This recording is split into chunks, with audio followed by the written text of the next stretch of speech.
মুমিনের ডিকশনারিতে হতাশা নেই। আমরা হতাশ হই না, আমরা নিরাশ হই না, আমরা ভরসা রাখি এক মহান সত্তার উপর। আওয়াজ করে বলুন, তিনি কে? শয়তানের মিশন হচ্ছে আমাদেরকে হতাশ বানানো। শয়তান আমাদেরকে আশাবাদী করতে চায় না, সে চায় আমরা যেন হতাশ হই। আমি ভুল করেছি, পাপ করেছি, অন্যায় করেছি, তো শয়তান সেই পাপের সাগরে আমাকে হাবুডুবু খাওয়াতে চায়, বলে আর অনেক ভুল হয়ে গেছে, অনেক দূর তুই চলে এসেছিস, আর আল্লাহ তোকে ক্ষমা করবে না, থাক এখানেই থাক, করতে থাক। এরকম শয়তান টেম্পটেশন দেয়, প্রভোকেশন করে। কিন্তু শয়তান জানে না যে আল্লাহর রহমতের দরিয়া কত বড়। শয়তানের মিশন হচ্ছে আমাদেরকে হতাশ বানানো, আর আল্লাহর বাণী আমাদের হৃদয়ে আশা জাগায়, আশাবাদী করে তোলে। আল্লাহর এই কিতাবের, কোরআনের প্রতিটি আয়াতে পরতে পরতে পাবেন আপনি মোটিভেশন, ইন্সপিরেশন। আল্লাহু আকবার। লা তাহজান ইন্নাল্লাহা মা'ানা। মনকে তুমি বুঝিয়ে বলো আল্লাহ আছেন আমার সাথে। জাহাঙ্গীরনগর বিশ্ববিদ্যালয়ের আমার সুপ্রিয় শিক্ষার্থী বন্ধুরা, এই বাক্যটি নিজের জীবনের জন্য, নিজের জীবনের সাথে সেট করে নেন। মনকে তুমি বুঝিয়ে বলো আল্লাহ আছেন আমার সাথে। বিপদে আপদে, আমাদের লাইফে আপস এন্ড ডাউনস থাকে, সব মুহূর্তে আমরা এই কথাটা খেয়াল করব যে কেউ যদি আমাকে হেল্প করার জন্য নাও থাকে, এক মহান সত্তা আছে, তিনি কে? আল্লাহ রাসূল সাল্লাল্লাহু আলাইহি ওয়াসাল্লাম আবু বকর রাদিয়াল্লাহু তাআলা আনহু গারে সাউরে হিজরতের রাতে লুকিয়ে আছেন। কুরাইশরা খুঁজতেছে, আবু বকর রাদিয়াল্লাহু তাআলা আনহু তটস্থ, না জানি ধরা পড়ে যাই। তিনি বলছেন, কুরাইশরা আমাদের এত পাশ দিয়ে যাচ্ছে, একটু মাথা নিচু করলে দেখে ফেলবে আমাদের। রাসূল সাল্লাল্লাহু আলাইহি ওয়াসাল্লাম বলছেন যে ভয় পেও না আবু বকর, তুমি কি ভেবেছো আমরা এখানে গুহাতে দুইজন? না না, এই গুহায় আমরা দুজন নই, আমাদের সাথে একজন মহান সত্তা আছে। তিনি কে? আমরা তিনজন এখানে। লা তাহজান ইন্নাল্লাহা মা'ানা। ভয় পেও না, হতাশ হয়ো না, নিশ্চয় আল্লাহ আমাদের সাথে আছেন। আল্লাহ তাআলা সরাসরি কথাটাকে কোরআনে কোট করেছেন যে লা তাহজান ইন্নাল্লাহা মা'ানা। তাহলে সুপ্রিয় বন্ধুরা, এই বাক্যটা আমাদের খেয়াল রাখতে হবে, যাদের মধ্যে ফ্রাস্ট্রেশন কাজ করে, যে মনকে তুমি বুঝিয়ে বলো কে আছেন আমার সাথে? আল্লাহ আছেন আমার সাথে। এরকম কোরআনের পরতে পরতে অনেক আয়াত পাবেন। লা তাইআসু মির রাউহিল্লাহ ইন্নাহু লা ইয়াইআসু মির রাউহিল্লাহি ইল্লাল কওমুল কাফিরুন। আল্লাহর রহম থেকে নিরাশ হয়ো না। কাফিররা ছাড়া কেউ আল্লাহর রহম থেকে নিরাশ হয়? আমি আপনি আমাদের জীবনে কত ভুল করেছি, কত অন্যায় করেছি, কতটাই বা পাপ করেছি। মনে রাখবেন, আমাদের পাপ যত বড় হোক, আল্লাহর রহমতের দরিয়া তার চাইতেও বড়। ইন্না মা'আল উসরি ইউসরা ফাইন্না মা'আল উসরি ইউসরা, and verily with every hardship there is an ease. প্রত্যেক কষ্টের পরেই থাকে স্বস্তি। এই বাক্যগুলো কি আপনাকে মোটিভেশন দেয় না? এই কথাগুলো কি আপনাকে চাঙ্গা করে না? আপনার জীবনে ইন্সপিরেশন হয়ে আসে না এই কথাগুলো? ওয়ালা তাহিনু ওয়ালা তাহজানু ওয়া আনতুমুল আ'লাউনা ইন কুনতুম মুমিনিন। চিন্তা করো না, হতাশ হয়ো না, তোমাদেরই বিজয় হবে যদি তোমরা মুমিন হও। আল্লাহু আকবার। তাহলে আপস এন্ড ডাউনস থাকবে, এবং মুমিন জীবনে তো হতাশা থাকবেই না। কারণ আমার জীবনে যদি কোনো কষ্টের ঘটনা ঘটে, এটার জন্য আমি রিওয়ার্ড পাবো। আমি যদি অসুস্থ হই, আমার প্রত্যেক অসুস্থতার কারণে আমার পাপ মোচন হয়। সুবহানাল্লাহ পড়েন। আপনার জ্বর হয়েছে, এই জ্বরের কারণে আল্লাহ আপনার গুনাহ মাফ করবেন। আপনি ব্যথা পেয়েছেন, অসুস্থ হয়েছেন, আল্লাহ তাআলা গুনাহ মাফ করে দিবে। তাহলে হতাশার কোনো সুযোগ আছে বলেন? না। মুমিন জীবনে হতাশার কোনো সুযোগ নেই। রাসূল সাল্লাল্লাহু আলাইহি ওয়াসাল্লাম বলেন, মা ইউসিবুল মুসলিমা মিন নাসাব ওয়ালা ওয়াসাব ওয়ালা হাম্মিন ওয়ালা হুজনিন ওয়ালা আযান ওয়ালা গাম্মিন হাত্তা শাওকাতি ইউশাকুহা ইল্লা কাফারাল্লাহু বিহা মিন খাতায়া। মুমিন জীবনে যত ব্যথা, কষ্ট, দুঃখ, এমনকি ফল পাড়তে যে গাছের কাটার খোঁচা যদি খান, রাসূল সাল্লাল্লাহু আলাইহি ওয়াসাল্লাম বলেন ওই খোঁচার ব্যথার কারণে আল্লাহ তোমার গুনাহ মাফ করে দেয়। কেউ অসুস্থ হয়ে রাসূল সাল্লাল্লাহু আলাইহি ওয়াসাল্লামের কাছে আসলে রাসূল সাল্লাল্লাহু আলাইহি ওয়াসাল্লাম কি বলতেন জানেন? কেউ জানেন? লা বাস আলাইক তুহুরুন ইনশাআল্লাহ। তিনি বলতেন, আরে don't worry about it, it will cleanse up your scenes. ভয় পেও না, আরে এই অসুস্থতা, এটার কারণে আল্লাহ তোমার গুনাহ মাফ করে দিবে। সুবহানাল্লাহ। তাহলে অসুস্থ ব্যক্তি আর উজ্জীবিত হতো না? রাসূল সাল্লাল্লাহু আলাইহি ওয়াসাল্লাম অসুস্থ ব্যক্তিকে দেখলেই মাথায় হাত বুলিয়ে দিতেন, দোয়া করতেন, আল্লাহুম্মা রাব্বান নাস আযহিবিল বাস ইশফি আনতা শাফি, দোয়া করে দিতেন। আর বলতেন, আরে ভয় পেও না, এই অসুস্থতা তোমার গুনাহ মাফ করে দিচ্ছে। তাহলে অসুস্থতার মধ্যেও তারা উজ্জীবিত হতো। আমরা মানুষকে আশাবাদী করব, ভয় দেখাবো না। অসুস্থ মানুষকে ভিজিট করতে গেলে আপনারা কি করেন? ভয় দেখান নাকি? না, আশাবাদী করবেন, বলবেন যে আরে কি অসুস্থতা, আপনার দেখে দেখে অনেক সুস্থ লাগতেছে, বলতে পারবেন না? কিন্তু আমরা কি করি? কেউ অসুস্থ হইলে ওই অসুস্থতায় সবচেয়ে কষ্ট পেয়ে যে মারা গেছে তার হিস্ট্রি বলা শুরু করি। এরকম করে না অনেকে? ধরেন যে একজন ক্যান্সারের পেশেন্টকে দেখতে গেছেন, এইবার যে আপনার কোন খালা ক্যান্সারে কিভাবে ধুকে ধুকে মরছিল, ওই হিস্ট্রি আপনি বয়ান দিতে শুরু করছেন। বেচারা বাঁচবে? যা একটু সুস্থ ছিল ওইটাও তো অসুস্থ বানাই দিচ্ছেন। কি বলেন? তাহলে ইসলাম আমাদেরকে আশাবাদী করে। প্রিয় ভাই এবং বোনেরা, কি করে? আশাবাদী করে। আমরা যদি আমাদের কোনো প্রিয়জনকে হারাই, আমরা আশাবাদী হয়েই হারাই, কারণ তাকে আমি চিরকালের জন্য হারাচ্ছি না। আপনি আপনার আব্বাকে হারাচ্ছেন তো কি হয়েছে? বাপ হারায় তো কাঁদবে নাস্তিক। কি বলেন? নাস্তিকদের তো মরার পরে নাকি আর কিছু নাই। হ্যাঁ, দেখবেন আপনাদের সামনে সামনে অনেক কিছু বলে যে কিছু নাই, যা দেখি না বিশ্বাস করি না। একা একা যখন মৃত্যুর পরে কি হবে চিন্তা করে ওর দম বন্ধ হয়ে আসে। ইসলাম মানুষকে আশাবাদী করে। দেখেন আমরা কত দূর দেখি, কত দূর ভাবি। আমার দাদা মারা গেছে, এটা আমার কোনো টেনশনেরই কারণ না, কারণ আমি সবসময় ভাবি আমার দাদাকে আমি ওপারে যেয়ে পাবো, আমার আব্বাকে আমি হারিয়েছি তো ওপারে পাবো, আমার বন্ধুকে আমি হারিয়েছি, কাছের বন্ধুটা যে আমার জন্য খুব ইন্সপিরেশন ছিল। সাময়িক বিচ্ছেদ এটা আমাদের জন্য, কারণ আমরা ওই জগতে বিশ্বাস করি। আল্লাহু আকবার। তাহলে হতাশা আমাদের ডিকশনারিতে আজকে থেকে রাখা যাবে। ইসলামিক লাইফস্টাইল যদি মেনটেন করতে চান, you have to be optimistic. Clear কথাটা? আচ্ছা, এরপরে গ্রেটফুলনেস, কৃতজ্ঞ হইতে হবে, শুকরগুজার হইতে হবে। আমরা অনেকে কমপ্লেইন করি খুব বেশি, না এটা ভুল। সম্মানিত সুধীমণ্ডলী, be grateful with what you have. যা আছে এটা নিয়ে শুকরগুজার হন, আপনার জীবনটাকে আল্লাহ সুন্দর করবে। তাহলে কমপ্লেইন করব না, আমরা শুকরগুজার হব। রাসূল সাল্লাল্লাহু আলাইহি ওয়াসাল্লাম বলেছেন, তোমার চেয়ে যে খারাপ অবস্থানে আছে তার দিকে তাকাও, যে ভালো আছে তার দিকে তাকিও না। হ্যাঁ, যে ভালো আছে তার মতো আপনি হওয়ার চেষ্টা করবেন। আপনার গোল থাকবে। I am not talking about the goals and plans. Your plan and goal should be bigger and bigger. But আপনি ও খুব ধনী, ও খুব ভালো আছে, এটা দেখে কষ্ট পাবেন না। কারণ আপনি খেয়াল করেন যে আপনার যে অনেক খারাপ অবস্থানে আছে অনেকে, ওর দিকে তাকালে দেখবেন যে আপনার আর খারাপ লাগতেছে না। শেখ সাদি রাহিমাহুল্লাহ, বিখ্যাত কবি, নাম শুনেছেন না? ওনার একবার পায়ে দেওয়ার মতো জুতা ছিল না। কি ছিল না? সবাই বলুন, কি ছিল না? জুতা। তো উনি একবার রাস্তা দিয়ে হাঁটতেছেন, হঠাৎ দেখেন এক লোকের দুইটা পাই নাই। কি নাই? শুকরগুজার হলেন, চিৎকার করে বললেন আলহামদুলিল্লাহ, যে আল্লাহ অনেক ভালো আছি, আমার জুতা নাই এজন্য মন খারাপ, ওর তো পাই নাই। এজন্য বেঁচে যে আছি এজন্যই আলহামদুলিল্লাহ। লা ইন শাকারতুম লা আযীদান্নাকুম ওয়া লা ইন কাফারতুম ইন্না আযাবি লাশাদীদ। আল্লাহ বলেন, যদি শুকরিয়া করো, শুকরগুজার হও, আমি আল্লাহ নিয়ামত বাড়িয়ে দেব। যদি নাশুকরি করো, জেনে রাখো আমার শাস্তি কঠিন।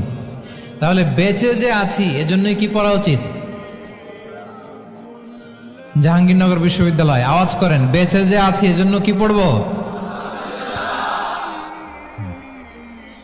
আপনি যে অবস্থানে থেকে খুশি না, ভাল লাগে না আপনার, যে হায় রে আমি তো লুজার, আমার কিচ্ছু নাই, আপনার এই অবস্থানে পৌঁছাটা অনেকের জন্য স্বপ্ন। মানে যেটা পেয়ে আপনি হ্যাপি না, অতটুকু হইতে পারাটা অনেকের কি স্বপ্ন। আপনাকে যদি জিজ্ঞেস করি, ভাই কি চান, কি লাগবে বলেন, কি চান? তা আপনি বলবেন যে শেখ আমি ধনী হইতে চাই, আমার একটা ব্রাইট ক্যারিয়ার চাই, আমি টাকা চাই, আমি খ্যাতি চাই, আমি ক্ষমতা চাই। এটা কত যে চাওয়ার ফিরিস্তি আমাদের। আপনি একটু একটা ক্যান্সার হসপিটালে জানতো ক্যান্সারের 3rd স্টেজে চলে আসছে, ধুকে ধুকে লাস্ট স্টেজে চলে আসছে। আপনার তো অনেক কিছু চাই, আপনি ওকে একটু জিজ্ঞেস করেন যে ভাই আপনি কি চান? ও টাকা চায় না? ক্যান্সারের রোগী টাকা চাবে, খ্যাতি চাবে, ব্রাইট ক্যারিয়ার চায়। সে কি চায় বলেন তো একটু? সে একটু বাঁচতে চায়। যে ভাই তুমি কি চাও? বলবে আমি কিছু চাই না, একটু বাঁচতে চাই। বার্ন ইউনিটে যদি কখনো যাওয়ার সুযোগ হয়, দেখবেন যে চিৎকার করে তারা, এত কষ্ট, এই দহনের কারণে এত কষ্ট, তারা চিৎকার করতে থাকে হসপিটালকে কাঁপিয়ে। আপনি ওকে একটু জিজ্ঞেস করবেন ভাই কি চাও?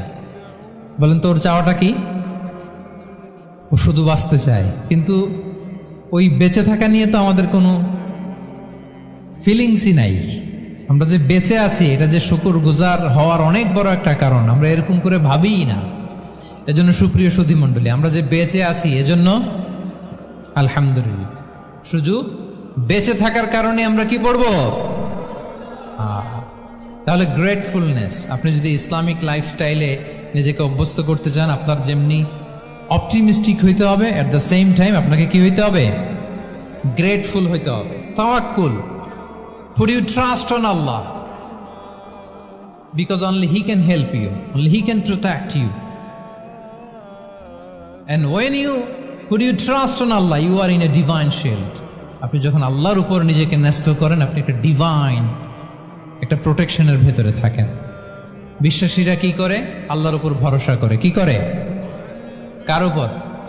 তদবিরের উপর, লবিং এর উপর, মামা চাচা? তাহলে আল্লাহর উপর ভরসা হবে। কার উপর? ফাইদা আযামতা ফাতাওয়াক্কাল আলাল্লাহ, আল্লাহর উপর ভরসা করব।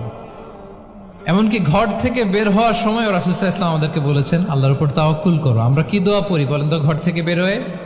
বিসমিল্লাহি তাওয়াক্কালতু আলাল্লাহ। এই তাওয়াক্কুল নিয়ে আমাদের অনেক মিসকনসেপশন আছে।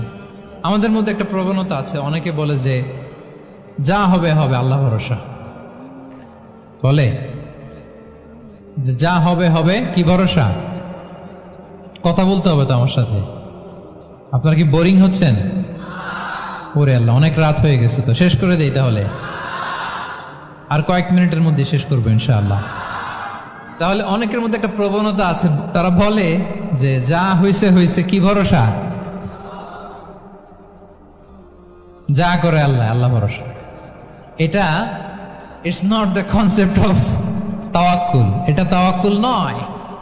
ইসলামে tawakkul is always at the second step. The first step is your effort.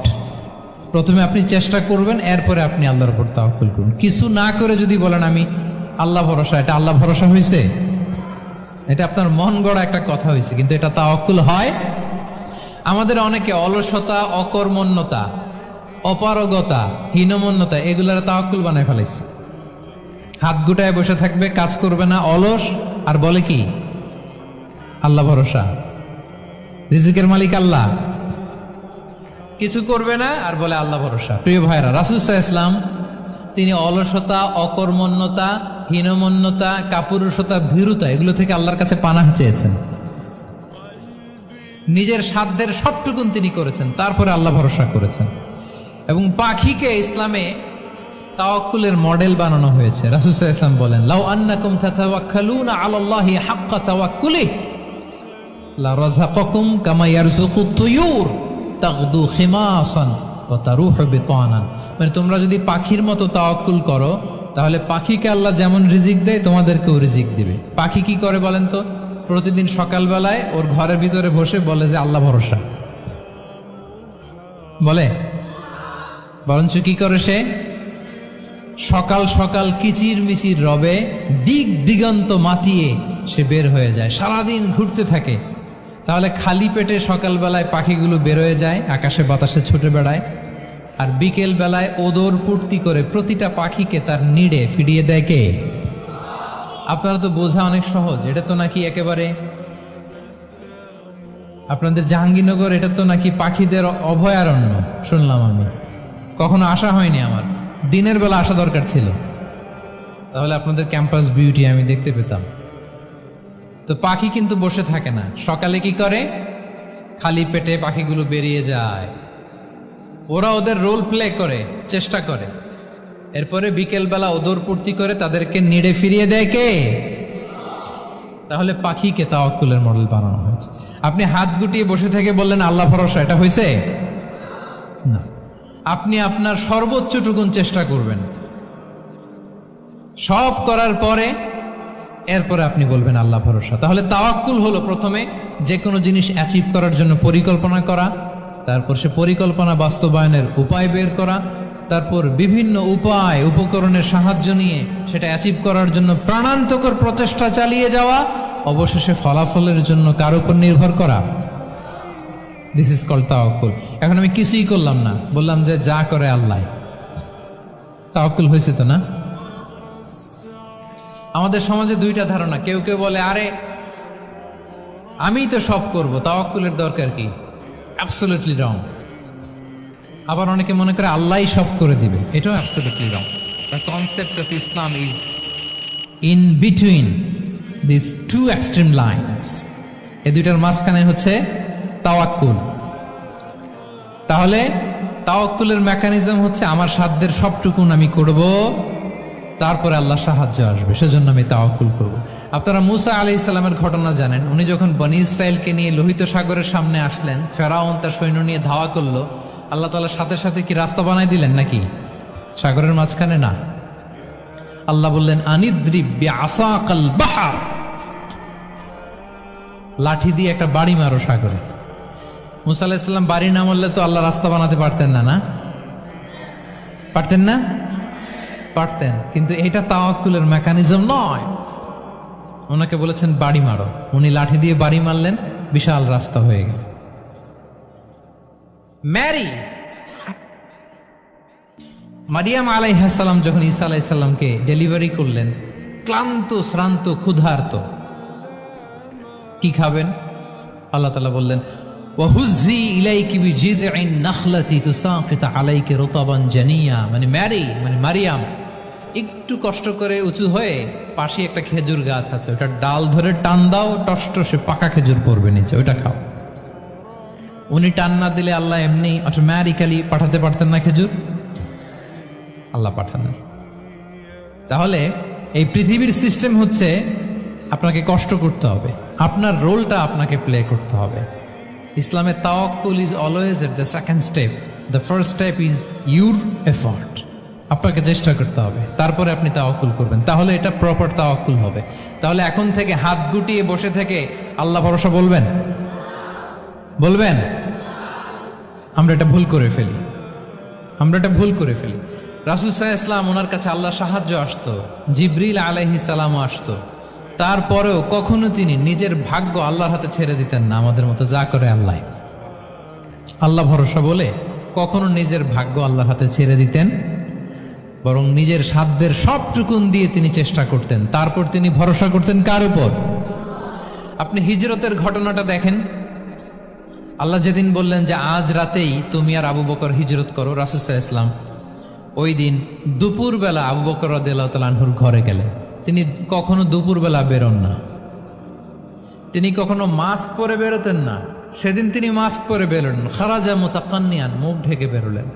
Abu Bakr রাদিয়াল্লাহু তাআলা আনহুর ঘরে যেয়ে বলেন, আবু বকর আখরিজ মান ফিল বাইত, ঘরে যারা আছে বের করে দাও, প্রাইভেট আলাপ আছে। আবু বকর রাদিয়াল্লাহু তাআলা আনহু বললেন, ইয়া রাসূলুল্লাহ, আসমা আর আয়েশা একজন তো আপনার পরিবার, আর একজন তার বোন, আমরাই তো, বলেন। রাসূল সাল্লাল্লাহু আলাইহি ওয়াসাল্লাম আশ্বস্ত হলেন, বললেন যে আজ রাতেই আমরা হিজরত করব, আজ রাতেই। মক্কা থেকে মদিনা হচ্ছে উত্তর দিকে, কোন দিকে? আপার নর্থ। তিনি মক্কা থেকে মদিনায় হিজরত করবেন উত্তরে, কিন্তু তিনি বের হলেন দক্ষিণ দিক দিয়ে, শত্রুর চোখে ধুলি দেওয়ার জন্য। দেখেন, দিনের বেলা বেরোলেন না, রাতে বেরোলেন। দেখেন একটার পর একটা প্রিকশন। দুপুরে বেরোলেন, চেহারা ঢেকে বেরোলেন, প্রাইভেসি মেনটেন করলেন। ডেস্টিনেশন এদিকে, বের হলেন এই দিক দিয়ে, সবার চোখের অন্তরালে তিনি বের হলেন। এবং তিনি আবু বকর রাদিয়াল্লাহু তাআলা আনহুকে বললেন, সবাই যেই পথে মদিনা যায় আমরা কিন্তু ওই পথে যাব না। ক্যারাভানগুলো যেই পথে যায় ওই পথে না, সাওয়াহিলি একটা আনইউজুয়াল রুট ধরে আমরা যাব, সাগরের পার ঘেসে ঘেসে, যাতে ওরা বুঝতে না পারে। এই জন্য আবু বকর রাদিয়াল্লাহু তাআলা আনহু একজনকে ভাড়া করলেন, আব্দুল্লাহ ইবনে উরাইকেত নামে, যে আনইউজুয়াল রাউটটা চিনে, যে সাগরের পাশ ঘেসে চলে যাওয়া পথ দিয়ে মক্কা থেকে রাসূল সাল্লাল্লাহু আলাইহি ওয়াসাল্লামকে মদিনায় পৌঁছায় দেয়। 2টা উট তিনি 2 মাস ধরে এটাকে নার্চারিং করে রাখলেন। 3 দিন আবু বকর রাদিয়াল্লাহু তাআলা আনহু এবং রাসূল সাল্লাল্লাহু আলাইহি ওয়াসাল্লাম গারে সাউরে অবস্থান করলেন 3 দিন, যাতে করে বুঝতে পারেন যে মক্কায় তাদের ব্যাপারে কি বলা হয়। এবং আবু বকর রাদিয়াল্লাহু তাআলা আনহুর ছোট্ট ছেলে আব্দুল্লাহকে অ্যাসাইন করা হলো যে আব্দুল্লাহ, তুমি তো ছোট মানুষ, তুমি প্রতিদিন মক্কার বাজারে যে শুনবা যে আমাদের ব্যাপারে কুরাইশরা কি বলে, নিশ্চয়ই তারা তন্ন তন্ন হয়ে আমাদেরকে খুঁজবে, না পেয়ে ওরা কি কি পলিসি নেয় এটা এসে আমাদেরকে জানাবা। সুবহানাল্লাহ। ছোট্ট আব্দুল্লাহ মক্কার বাজারে কে কি বলে শুনে গোয়েন্দার মতো করে, স্পাইয়ের মতো করে সে তথ্যগুলো নিয়ে, খাবার নিয়ে গারে সাউরে প্রতিদিন ইনফরমেশন পাস করে আসতো, আবার খাবার দিয়ে আসতো। আচ্ছা বলেন তো, এই ছোট্ট আব্দুল্লাহ যেই পথে যায় মরুভূমির উপরে তার ফুটপ্রিন্ট আছে না? আব্দুল্লাহর ফুটপ্রিন্ট। তো কোরাইশরা তো তন্ন তন্ন হয়ে রাসূল সাল্লাল্লাহু আলাইহি ওয়াসাল্লামকে খুঁজতেছে, ডানে বায়ে সামনে পেছনে সব জায়গায়। তারা যদি আব্দুল্লাহর ছোট্ট পায়ের ছাপ পায় আর সেটাই যদি ফলো করে, তাহলে ডিরেক্টলি তারা কোথায় যেয়ে পৌঁছবে? রাসূল সাল্লাল্লাহু আলাইহি ওয়াসাল্লামের কাছে, গারে সাউরে। আল্লাহ রাসূল সাল্লাল্লাহু আলাইহি ওয়াসাল্লাম কি করলেন? আবু বকর রাদিয়াল্লাহু তাআলা আনহু কি করলেন?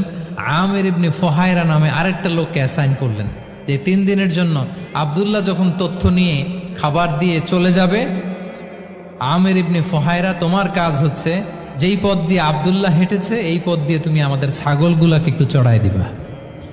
তাহলে ওখানে ওই বাচ্চার আর ফুটপ্রিন্ট থাকবে না, ওই ছাগলগুলোর পায়ের ছাপ থাকবে। অনেক লম্বা ঘটনা, এরকম একটার পর একটা প্রিকশন আল্লাহ রাসূল সাল্লাল্লাহু আলাইহি ওয়াসাল্লাম এবং আবু বকর রাদিয়াল্লাহু তাআলা আনহু ওনারা নিয়ে তারপরে হিজরতের পথে রওনা হয়েছেন। এবং যখন রওনা হয়েছেন, রাসূল সাল্লাল্লাহু আলাইহি ওয়াসাল্লাম আর ডানে বায়ে তাকান না, তিনি কোরআন তেলাওয়াত করছিলেন। হি ওয়াজ রিসাইটিং দ্য কোরআন, কারণ now he is in the state of tawakkul. এখন তিনি তাওয়াক্কুল করতেছেন। তাহলে বলেন তো, তাওয়াক্কুল কি শুরুতে না শেষে? তারপরে কতটা শেষে?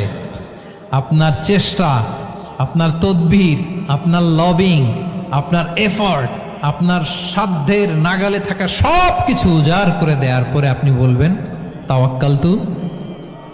আমরা করি কি? আমরা কি করি? আল্লাহ ভরসা। ভাই কি প্ল্যান আপনার? হুজুর আল্লাহ ভরসা। এবার বলেন, এটা হয়েছে? এটা কি আসলে দ্য প্রপার কনসেপ্ট অফ তাওয়াক্কুল হয়েছে প্রিয় ভাই এবং বোনেরা? হয় নাই। কারণ তাওয়াক্কুল is always at the second step. The first step is your effort. আপনি আপনার সাধ্যের সবটুকু করবেন, তারপর কি করবেন? ক্লিয়ার?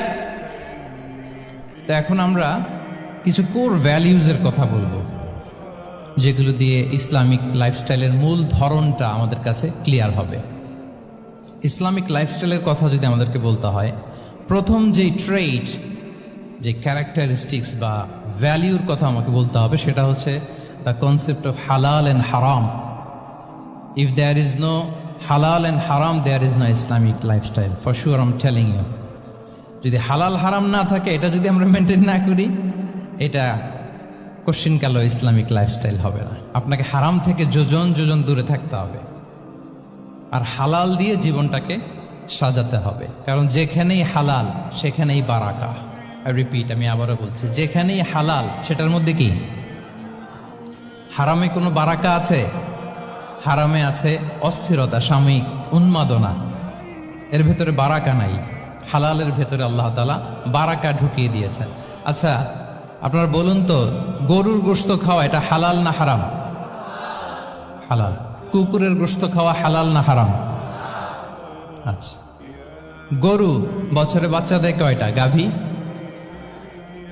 আচ্ছা, একটা। কুকুর দেয় কয়টা? কয়টা? 7টা, 8টা, 10টা? ফ্যামিলি প্ল্যানিং নাই তো? দেদারসে দিচ্ছে। আচ্ছা, গরু হালাল, কুকুর হারাম। গরু বাচ্চা দেয় কয়টা? কুকুর দেদারসে দিচ্ছে।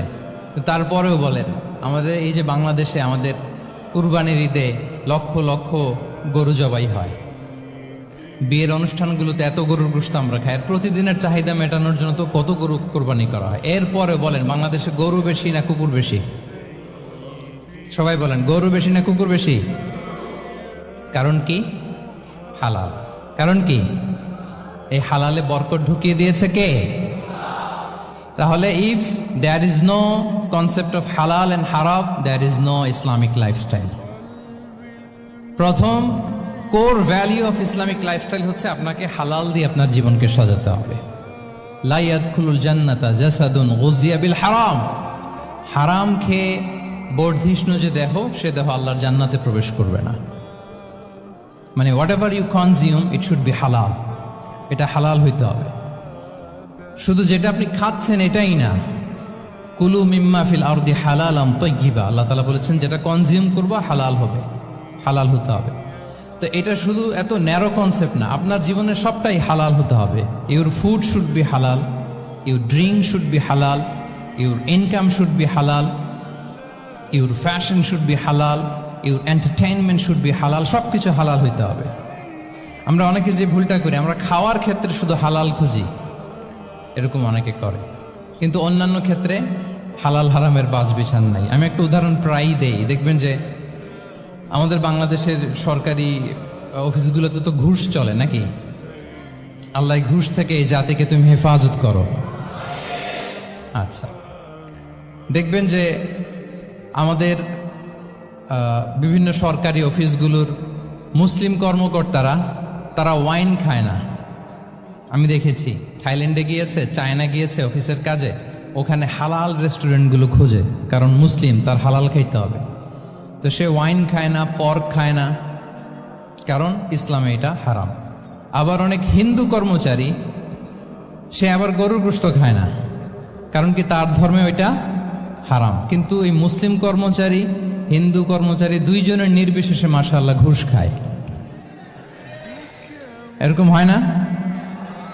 দেখেন, মুসলিম ওয়াইন খায় না, পর্ক খায় না, তার ধর্মে হারাম। আমার হিন্দু ভাই গরুর গোশত খায় না, এটা তার ধর্মে হারাম। কিন্তু ঘুষ আবার দুই ধর্মে হালাল নাকি? হ্যাঁ, হালাল না। তার মানে ওই যে pick and choose, you got the point, right? Pick and choose করেছে যে আমার ধর্মের এই এই নিয়ম আমি মানবো, কারণ এটা আমার জন্য খুব ফ্লেক্সিবল, এটা খুব ভাল লাগে। কিন্তু যেটা কঠিন হয়ে যাচ্ছে, যেটা তার বিরুদ্ধে দাঁড়াচ্ছে, ওইটা সে মানে না। তাহলে পিক এন্ড চুজ করার কোনো সুযোগ। আমরা আমাদের গোটা জীবনকে হালাল দিয়ে সাজাইতে হবে, তাহলে your lifestyle will be Islamic lifestyle. এই কথাটা কি বুঝতে পেরেছেন? তাহলে ইউর ফুড শুড বি হালাল, ইউর ড্রিঙ্ক শুড বি হালাল, ইউর ফ্যাশন শুড বি হালাল, ইউর ইনকাম শুড বি হালাল, ইউর এন্টারটেনমেন্ট শুড বি হালাল, even your relationship should be হালাল। ব্যাপার কি? এটার এত আওয়াজ বেড়ে গেল।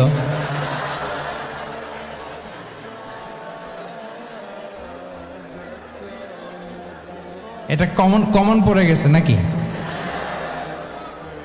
আচ্ছা বলেন, হালাল রিলেশনশিপ কোনটা বলেন?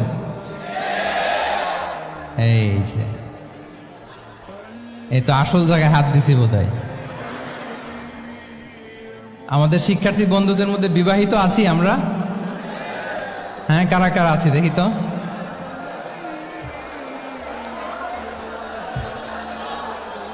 দেখি দেখি, মাশাআল্লাহ মাশাআল্লাহ, ঠিক আছে ঠিক আছে। আমাদের বোনরা উপরে আছেন, মাশাআল্লাহ, অনেকে হাত তুলেছেন, আলহামদুলিল্লাহ। এই তো আমাদের যারা হাত তুলছেন তাদের জন্য একটা তাকবীর দেই আমরা, আল্লাহু আকবার। এই যে আপনারাই বলেছেন, আমার কোনো লিগ্যাল অপিনিয়ন দেওয়ার প্রয়োজন হচ্ছে না, যে হালাল রিলেশনশিপ হচ্ছে বিয়ে। তাহলে বিয়ের বাইরে যদি আমার কোনো রিলেশনশিপ থাকে, হালাল না হারাম? ফতোয়া দিচ্ছে কে? আমি? আপনারাই দিচ্ছেন। বলেন, বিবাহ পরবর্তী কোনো যদি এক্সট্রা ম্যারিটাল রিলেশনশিপ থাকে, এটা ইসলামে হালাল না হারাম? তাইলে pre marriage relationship after marriage relationship, এটা শরীয়তে হারাম। তো এই হারাম যদি আমি এই হারামের সাথে যদি নিজেকে জুড়ে দেই, তাহলে আমার লাইফস্টাইল এটা ইসলামিক লাইফস্টাইল হতে পারে না। আমরা বিয়ের মতো পবিত্র বন্ধনের মধ্য দিয়ে আমরা আমাদের দাম্পত্য জীবনকে উপভোগ করব। আল্লাহ তৌফিক দান করুক। এই যে অনেকে হাত তুলে ফেলছে মাশাআল্লাহ, তার মানে সেকেন্ড ইয়ারে আছে, ফার্স্ট ইয়ারে আছে, থার্ড ইয়ারে আছে, আলহামদুলিল্লাহ হালাল রিলেশনশিপে তারা গিয়েছে, মাশাআল্লাহ। তাহলে হালাল এন্ড হারামের ব্যাপারে যদি আমরা বলি, আমাদের পুরো জীবনের প্রতিটি অঙ্গন আমরা হালাল দিয়ে সাজাবো, কি বলেন? পারা যাবে তো ইনশাআল্লাহ? হারামের সাথে আমাদের কোনো সম্পর্ক আছে? হ্যাঁ, আমরা সবকিছু হালাল দিয়ে সাজাবো তো? হারামকে আমরা না বলে দিব না, নো। আজকের এই জহির রায়হান মিলনায়তন না, এটা কি নাম? জহির রায়হান মিলনায়তনের এই হলরুম থেকে হারামকে আমরা লাল কার্ড দেখাই দিলাম, কি বলেন? হারামকে আমরা নো বলবো, আওয়াজ করে বলো নো। ওকে, নো টু হারাম। তাহলে দ্য কনসেপ্ট অফ হালাল এন্ড হারাম আশা করি আমাদের কাছে ক্লিয়ার। আমরা হালাল দিয়ে নিজেদের জীবনকে সাজাবো, হারামের সাথে আমাদের কোনো সম্পর্ক নাই। তাহলে একটা ট্রেইট আমরা শেয়ার করলাম, একটা কোর ভ্যালু শেয়ার করলাম, যে আমরা যদি হালাল মেনটেন করতে পারি আমাদের জীবনে, এটা হচ্ছে one of the core values of Islamic lifestyle. 2 নম্বর হচ্ছে ইসলামিক লাইফস্টাইলটা বেসিকলি এটা একটা প্রোডাক্টিভ লাইফস্টাইল। মানে ইসলাম আমাদেরকে, ইসলামী লাইফস্টাইল আমাদেরকে প্রোডাক্টিভ হতে উদ্বুদ্ধ করে। আপনার দিন শুরু হবে অনেক সকালে, প্রোডাক্টিভিটি নিয়ে অনেক লম্বা আলোচনা করা যেতে পারে। আমি ছোট্ট একটা পয়েন্ট যদি আজকের এই হলরুমে শেয়ার করি প্রোডাক্টিভিটি নিয়ে, যে ইসলামিক লাইফস্টাইল হচ্ছে আপনি একেবারে সকাল সকাল আপনার দিন শুরু করবেন। Early to bed and early to rise makes a man healthy wealthy. সবাই তো শিখেছি এটা, যে আগে আগে ঘুমোতে যাও, আগে আগে ঘুম থেকে জাগো, তুমি ধনী হবে, তারপর তুমি প্রজ্ঞাবান হবে, তুমি সুস্বাস্থ্যের অধিকারী হবে। এটা হচ্ছে ইসলামিক লাইফস্টাইলের একটা কোর ভ্যালিউ। সকাল সকাল দিন শুরু করা, মানে সানরাইজের আগে আমার সকাল শুরু হবে। কাজী নজরুলের যে কবিতা, সূর্যি মামা জাগার আগে উঠবো আমি জেগে, পড়েছি আমরা সবাই, কিন্তু হয়তো মানা হয় না। তো এই যে সকাল সকাল ঘুম থেকে ওঠা, এটা যদি আপনার মধ্যে না থাকে, এটা ইসলামিক লাইফস্টাইল হতে পারে না। You must be a morning person. সকাল সকাল উঠতে হবে। আপনার সময় এমনভাবে মেনটেন করবেন আপনি যে সকাল সকাল ফজরের পর থেকে আপনি অ্যাক্টিভ। তার মানে you have to wake up early, you have to sleep early. একজন মর্নিং পারসন যদি না হন, এটা ইসলামিক লাইফস্টাইল হবে না। এর কারণ আল্লাহ রাসূল সাল্লাল্লাহু আলাইহি ওয়া আলিহি ওয়াসাল্লাম আমাদেরকে সকালে জেগে থাকার ব্যাপারে ইন্সপায়ার করেছেন, এবং তিনি দোয়া করেছেন এই উম্মার জন্য স্পেশালি, যে এই সময়টা এটা ফুল অফ বারাকা, ফুল অফ ব্লেসিংস। তিনি দোয়া করেছেন, আল্লাহুম্মা বারিক লি উম্মতি ফি বুকুরিহা। আল্লাহ এই উম্মতের বুকুরটা, মানে সকালের সময়টা, লেটস সে সানরাইজের পরে 3-4 ঘন্টা, এই সময়টাকে আল্লাহ আপনি বরকত দিয়ে ভরে দেন। এই সময়টাতে ঘুমানো যাবে না, এটা হচ্ছে বরকতের সময়। এবং আল্লাহ রাসূল সাল্লাল্লাহু আলাইহি সাল্লাম যদি কোনো সামরিক অভিযান প্রেরণ করতেন, এই টাইমে প্রেরণ করতেন, এই বকুরের টাইমে। এবং সাহাবারা তাদের কোনো ট্রেড ক্যারাভান, ব্যবসায়িক কাফেলা যখন সেন্ড করতেন, এই টাইমটাতে সেন্ড করতেন, কারণ এই টাইমটাতে বারাকা। তো এখন নিজের সাথে মিলিয়ে নেন যে এই টাইমটাতে আমরা কি করি। আমি জানি না আপনাদের কি অভ্যাস। আমি এসে তো শুনলাম যে জাহাঙ্গীরনগর বিশ্ববিদ্যালয়ে নাকি যতজন শিক্ষার্থী, মানে ততজনের জন্য এখানে আবাসনের ব্যবস্থা আছে। বাংলাদেশের কোনো ইউনিভার্সিটিতে নাকি এটা নেই। আলহামদুলিল্লাহ, অসাধারণ প্রিভিলেজ, এখানে অনেক সুন্দর সুযোগ। তো এখন বলেন আপনাদের সকালের রুটিন কি, বলেন।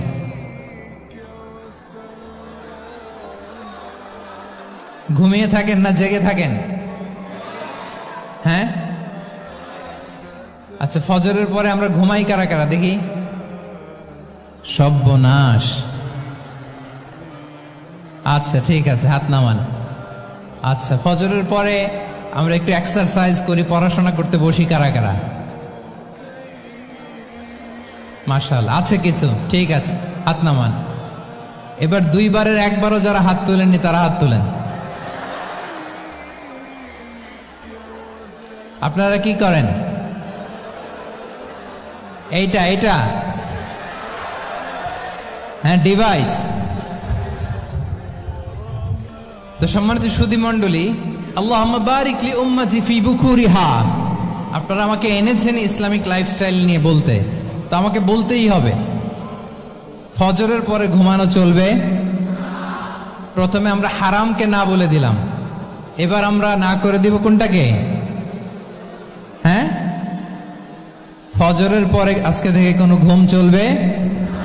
যদি আপনি চান একটু একটু দূরে সরাইতে হবে, যে ড্রোনগুলো একটু একটু দূরে সরাইতে হবে। ফজরের পরে আজকে থেকে আমি এখানে জবরদস্তি করব না, শুধু আপনাদের সামনে আমি প্রেজেন্ট করছি। যদি সেমিনারের যে টপিক নিয়ে আপনারা শুনতে এসেছেন, এটা যদি আপনি অ্যাডাপ্ট করতে চান, অনুশীলন করতে চান, হ্যাঁ, ফজরের পরে আজকে থেকে কোনো ঘুম চলবে। এই সময়টাতে অনেক বারাকা আছে। তো কি করতে হবে? এটার জন্য আগে আগে ঘুমোতে হবে। কি বলেন? অনেকে ফজরের এই বরকতময় সময়টা তারা ঘুমাতে ঘুমাতে মিস করে। এর কারণ দেরিতে ঘুমোতে যাওয়া। আগে আগে ঘুমানোর অভ্যাস করতে হবে। কিন্তু আগে তো ঘুম আসে না, তাই না? এই যে ডিভাইস আমাদেরকে ঘুমাতে দেয় না, আমাদের শান্তির ঘুম কেড়ে নিছে এই ডিভাইস। এই ডিভাইস অ্যাডিকশন, স্ক্রিন আসক্তি, এই স্ক্রিন আসক্তি আমাদের শান্তির ঘুমকে কি করেছে? কেড়ে নিয়েছে। আল্লাহ তাআলা রাতকে বানিয়েছেন ঘুমের জন্য। ওয়াজআলনা লাইলা লিবাসা।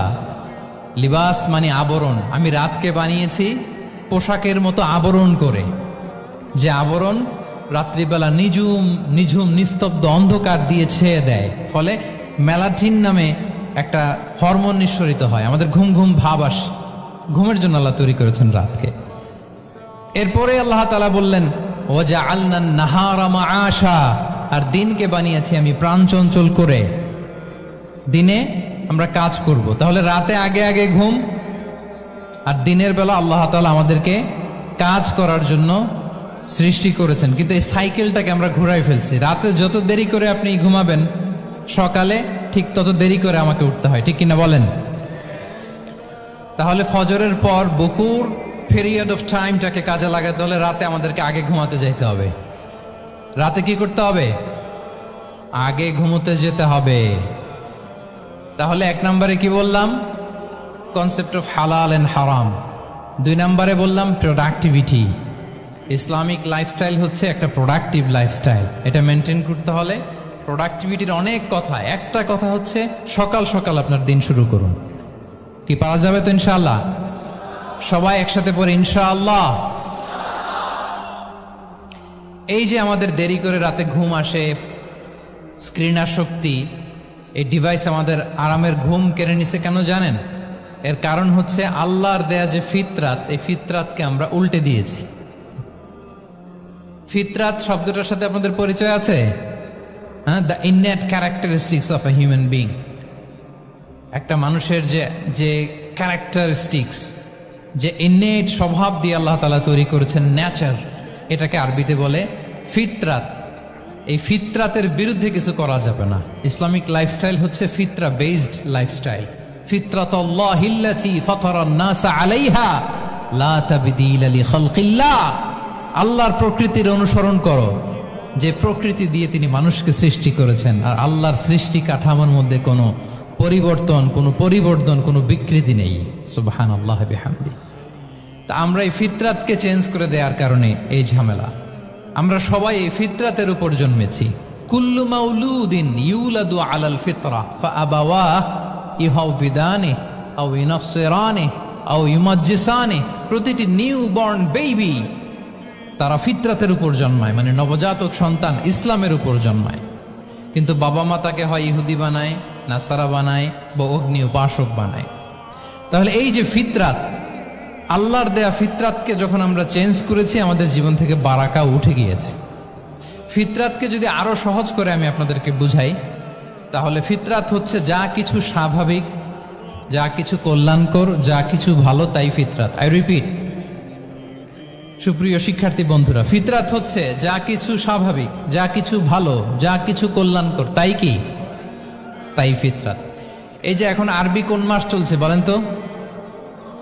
রজব। এই রজব মাসের ২৬ তারিখ দিবাগত রাত্রে আল্লাহ রাসূল সাল্লাল্লাহু আলাইহি ওয়াসাল্লাম ঊর্ধ্ব জগতের একটা ভিজিটে গিয়েছিলেন। আমরা জানি না সবাই? হ্যাঁ, ইসরা মেরাজের কথা আমরা জানি। সো এই মেরাজ রজনীতে আল্লাহ রাসূল সাল্লাল্লাহু আলাইহি ওয়া আলিহি ওয়াসাল্লাম ফিতরাত মানে what is the essence of ফিতরা এটা বোঝানোর জন্য হাদিসটা আমি শেয়ার করছি। মেরাজে যখন গেলেন, জিবরিল আলাইহিস সালাম ওনাকে 2টা পেয়ালা দিলেন। তিনি বললেন উচিতু বি ইনাআইন, আমাকে 2টি পেয়ালা দেয়া হলো। ফি আহাদিহিমা লাবান ওয়া ফিল আখারি খামর, এক পেয়ালায় ছিল দুধ, আরেক পেয়ালায় ছিল মদ।